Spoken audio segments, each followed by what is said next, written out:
Hello people, this is Mark from Courage Change Works. Guys, hope that you are well. Today I want to continue with the body language series, and as you can see here, I'm talking specifically about eyes and eye movement. I'm going to draw a lot of this information from NLP or neuro-linguistic programming, and at the same time I'm going to debunk a couple of ideas, particularly with eye movements, which your traditional body language trainers will teach you, but they're not necessarily true. They are sometimes things that they fail to mention, which really is quite confusing. However, my aim today is to make it clear for you on this little board that I've got here. So for the remainder of the video, I'm going to be standing up as I'm going to write on this particular board. So I do apologize for this. It's just where I'm at the minute in my little house, it is a little bit complicated in terms of space. So let's crack on, hey? Right. Left and right. This is an orientation as if they were facing you. Right? So it is you looking at them, but this way. So this is me in this particular instance looking at you. So my left, my right. Okay, this is how it's going to be. When you ask someone a question, such as, hey Mark, what color was your room when you were 13? Okay? Because it's an easy thing to remember, I'm going to go that way. And I'm going to visually remember that, because I have to now, in my mind's eye, I've got to go back to when I was 13, look at the color of my room and say, easy, easy, it was white. So let's write white there. My room when I was 13 was white. So I'm looking to my left.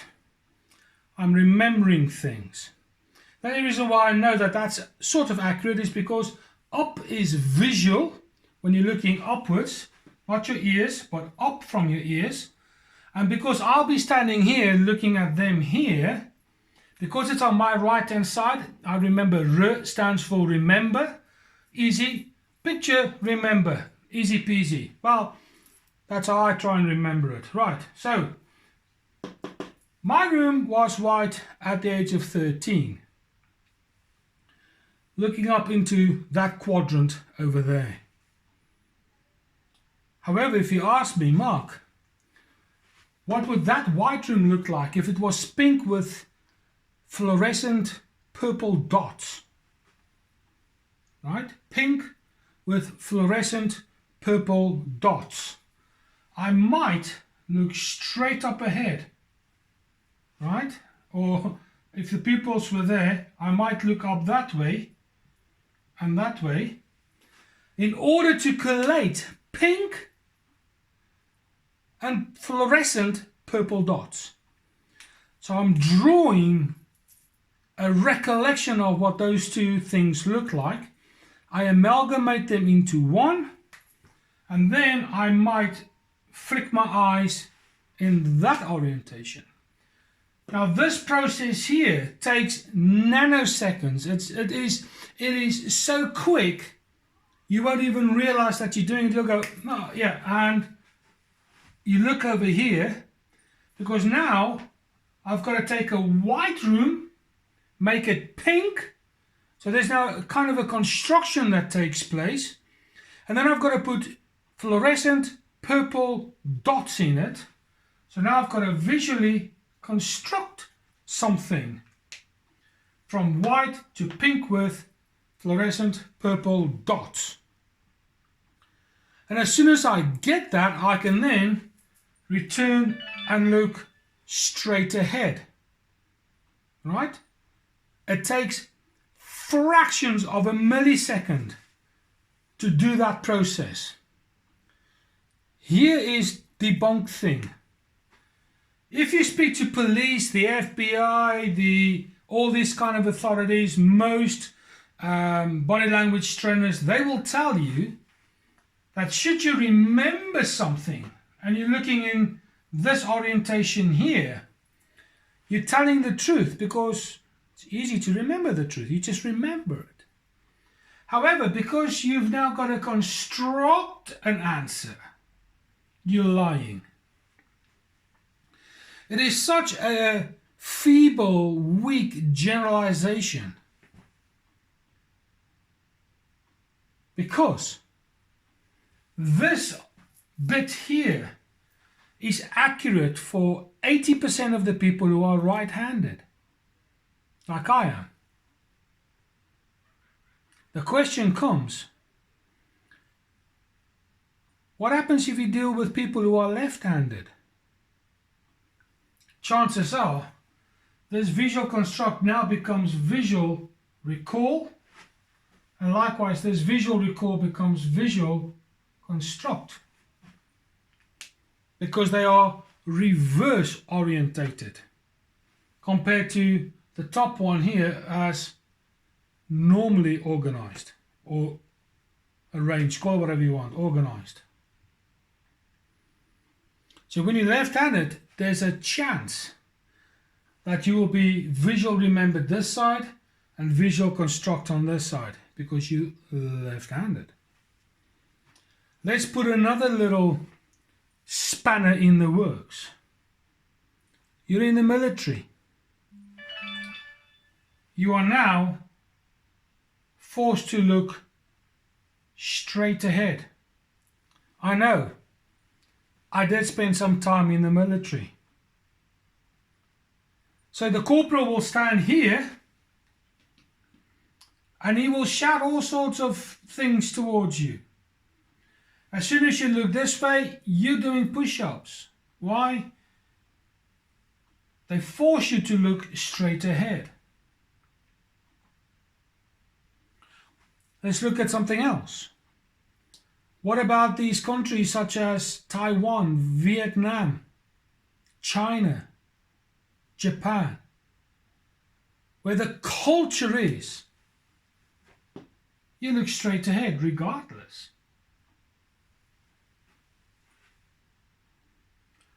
So because they're not looking this way or that way, are they lying? Are they telling the truth? How would you know? Where is your evidence to prove by them looking straight ahead they're either lying or they're not? You would have to assume stuff. So people, I'm going to ask you not to get confused. Just because people say that when they look to the left they're telling the truth and when they look to the right they are telling lies. That is a load of rubbish. I hope that this will make you think about looking eye movements, but we can generalize and say for the majority of the population of the earth, which is right-handed, normally organized, that should they look to the left, they are recalling something when they look upwards and they are constructing something. But we fail to mention the other 20% of the population who are left-handed, in the military or other culture groups where you are forced to look straight ahead regardless. Okay? Should you look this way towards your ears, left ears, it is auditory recall. An example here would be, did you have a pet? Yes, what pet did you have? I had a dog. What sound was your dog's bark? And now you have to play that sound on how your dog's bark sounded like.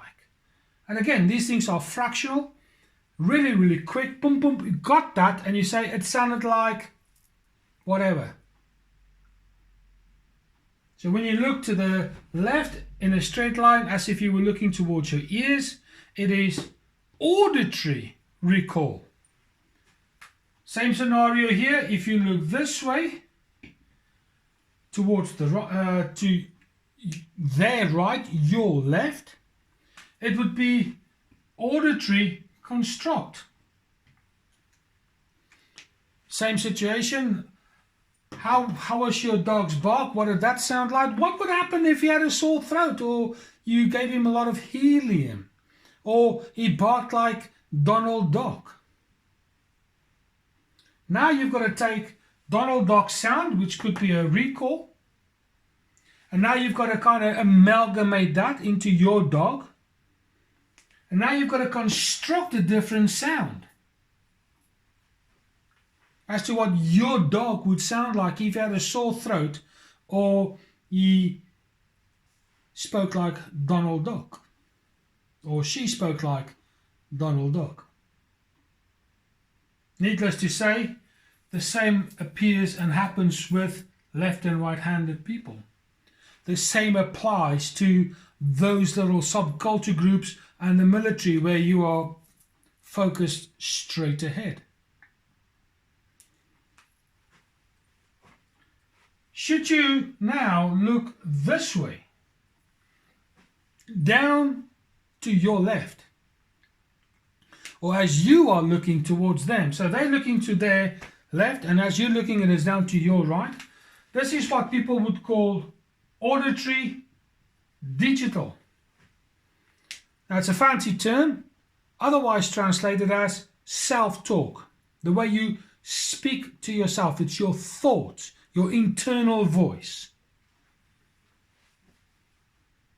That's pretty standard, except for those little subgroups. And then of course the last one is, if they look in this orientation, people will access kinesthetics or feelings. And the way to remember that is, there's a saying that goes, I'm feeling right down miserable. So I'm feeling right down miserable. Right down feeling of miserable. So when you're accessing things like anger, sadness, happiness, those kind of things, you might go here first. Then you might say, ooh, I can now remember something exciting, and then it sounds really good because of how I feel. Pretty standard, except for those people there.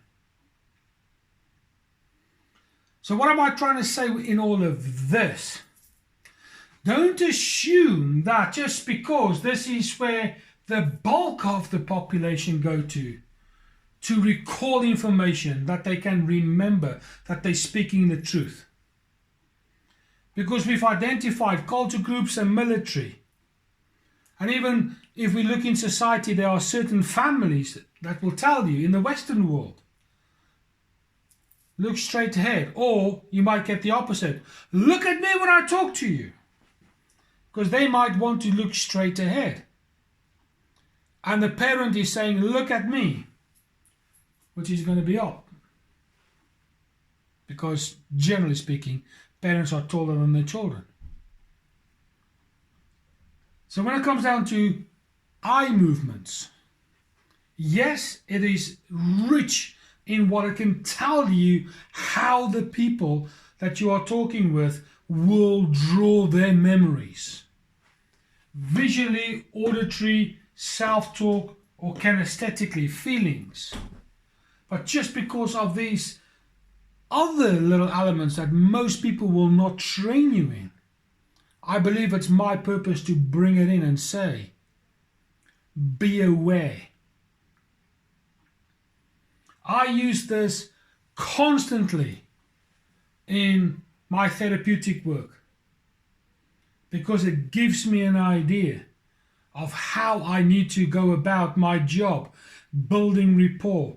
And when I construct metaphors or any kind of change work, I use this as a basis of how I would go about constructing the suggestions and metaphors and little stories that I tell. This is vitally important for any therapist to know. And for most people, we are all in a relationship on some level. And I truly believe that we need to understand clearly that what most trainers will tell you is not always accurate, because they fail to tell you about those people in the military, and they fail to tell you about the other culture groups that look straight ahead. Guys, I really hope that this little demonstration has been useful. I hope that it has opened your eyes, that you can see something different today. Whatever your comments are regarding this, whether you agree or disagree, I don't mind. Put them in the comments box. Share, subscribe if you've liked this particular video. Tell all your friends and family. Vitally important. This is how you build rapport. Equally the same, this is how you can break rapport. But that's maybe another video for another time. Guys, I hope you've enjoyed it. I enjoy this stuff. It is the bedrock for my therapeutic work. For now, this is Mark from Colors Change Works, and I'll speak to you soon.